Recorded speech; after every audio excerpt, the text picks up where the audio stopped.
Boy with a broadcasting voice.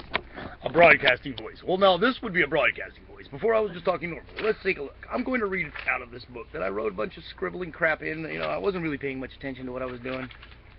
Just auto writing. Auto writing. This here is one of the two journals I found in a purse. Purse was in a bush with the aforementioned books and some lipstick. There were some sparsely written rantings that read like crack-induced delusions, but only the legible parts. Me and the puppy, more properly the puppy and I, have been training. He doesn't often pull with more than 20 pounds. He is still very wanna play, but in the air, yapping and invitations to run just about every dog that goes by. He has come to recognize that older and smaller dogs don't play well and ignores them for the most part. He also got a name because he's a rich brown color like fresh ground light roast coffee. We call him Java. Java is a lazy dog, does not like leaving the garden, needs to be coaxed into playing. Let me interrupt myself.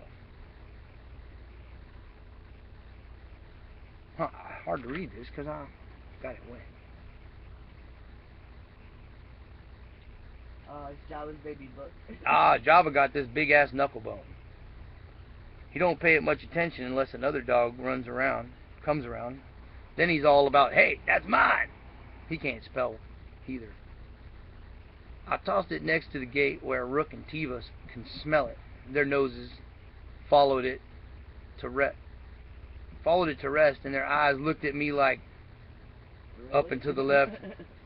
It was such a hangdog face. I bust out laughing. I could hear both of them thinking, why would you do that to us? Put a big-ass bone where they could smell it, but they couldn't eat it. Poor things.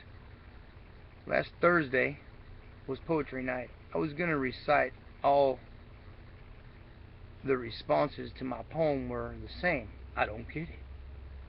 I was a little trepidatious about speaking. Seems my stuff is spoken word. Several times people have read my stuff right before I read it out loud and told me it was very different when I read it to them. As I write, I imagine how it will be heard, so I guess that element has crept into my writing.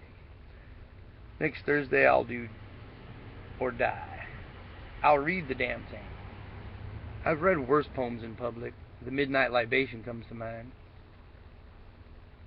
Then there's Arcade Ice. That poem is a study in absurdity, conflicting themes that allude to concepts in a shift of context that never make any point. Kind of like how I felt at the time. Nothing made sense to me. Whenever I thought I knew what was going on, it turned out to be something else altogether. May you always have cows. That's written in that a lot. So now here's an entirely different rant of a new flavor altogether.